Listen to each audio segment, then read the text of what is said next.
Gavin Rama Pratidya dari kelas 12. Hari ini saya akan review buku yang berjudul Step by Step Menganalisis Karakter dan Potensi Melalui Tulisan Tangan. Penggunaan analisis tulisan tangan sudah diakui oleh Pengadilan Tinggi Australia dan digunakan sebagai sumber data untuk menganalisis kasus kejahatan karena seakurat tes DNA dan sidik jari. Kebanyakan dari studi yang telah dilakukan menunjang validitas dan operasi dari analisis tulisan tangan lebih jauh. Ada jumlah studi yang cukup banyak yang dilakukan dan telah membuktikan kesuksesan grafologi dalam menilai orang, sehingga kita harus menerima bahwa analisis tulisan tangan adalah sesuatu yang valid. Bagaimana dengan tulisan tangan yang selalu berubah? Pada dasarnya, gaya tulisan tangan akan selalu sama. Hanya ada beberapa trait atau tanda yang dapat berubah seiring dengan perubahan emosi, seperti marah, sedih, dan stres. Kecuali kalau kita mengalami perubahan kepribadian yang drastis, tulisan tangan pun akan berubah. Adakah hubungannya dengan meramal-meramal? Analisis tulisan tangan tidak ada hubungannya dengan meramal-meramal, karena tidak dapat memberi gambaran mengenai masa depan, tetapi dapat memberikan gambaran mengenai cara seseorang memandang diri dan masa depannya. Beberapa orang bertanya, apakah saya seorang peramal? Pada awalnya saya kaget dengan pertanyaan tersebut, apakah saya memang seperti peramal? Dengan seiring berjalannya waktu, sebelum menulis tulisan, saya selalu menginformasikan terlebih dahulu bahwa saya dan bagaimana cara kerja seorang grafologis. Mungkin seorang yang tidak memiliki latar belakang psikologi dapat menulis tulisan tangan.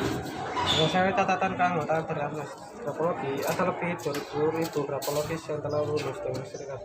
Kebanyakan ahli analisis tulisan tangan tersebut menerima sertifikat melalui kursus korespondensi yang tidak mengharuskan pesertanya lulus psikologi. Berarti setiap orang tidak dibatasi kualitas pendidikan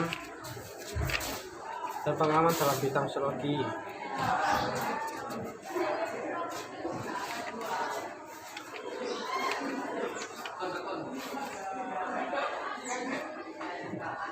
Mari mulai menganalisis. Seperti diungkapkan sebelumnya, hal yang kita analisis adalah bentuk tulisan dan mengorganisasikan tulisan kita di dalam teks. Margin menggambarkan bagaimana pikiran bawah sadar mengorganisir diri dan kehidupan apabila seluruh margin baik dan teratur.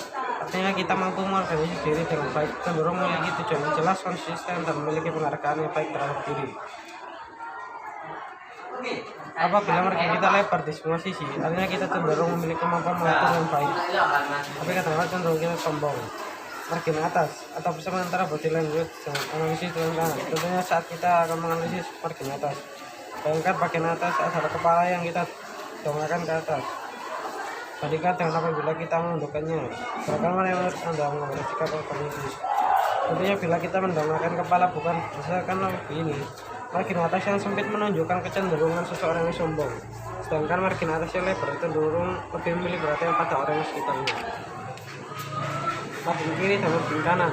Kalau menganalisis tulisan tangan, margin kiri menggambarkan bagaimana seseorang memandang masa lalunya, margin kanan menggambarkan bagaimana ia memandang masa depannya.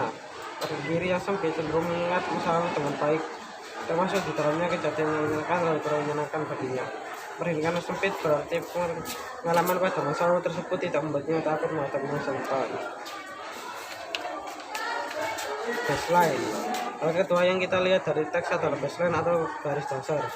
Agak berbeda dari margin, baseline ini bersifat sementara, namun apabila tak diantisipasi dengan baik akan menjadi suatu kebiasaan yang akan menimbulkan kendala ke depannya.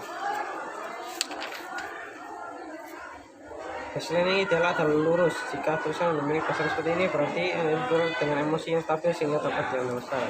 Baseline yang cenderung naik normal menunjukkan bahwa Anda seorang yang optimis dan ambisius. Baseline yang cenderung turun normal menunjukkan bahwa pada saat tulisan dibuat Anda sedang letih dan gelisah. Baseline tidak beraturan atau naik turunnya banyak ditemukan pada tulisan anak remaja. Mereka seringkali kurang bisa mengatur diri, emosi, dan mudah dipengaruhi. Spasi. Sampai di sini spasi pada sebuah teks menunjukkan bahwa bagaimana kita bereaksi terhadap lingkungan. Bayangkan oleh Anda, manakah pribadi yang lebih mandiri dan tidak tergantung pada pemikiran orang lain. Spasi teratur antara baris dan kata.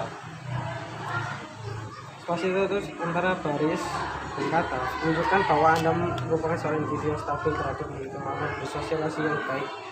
Spasi lebar antara kata menunjukkan bahwa Anda mandiri tidak tergantung pada orang lain. Spasi sempit jadi menunjukkan bahwa Anda senang berada dekat dengan orang lain. Anda pun bukan seorang pengambil keputusan yang baik, karena cenderung memberikan kebutuhan dari setiap orang keputusan. Sekian dari saya. Itulah review saya terhadap buku yang berjudul Step by Menganalisis Karakter dan Potensi Melalui Tulisan Tangan. Wassalamualaikum warahmatullahi wabarakatuh.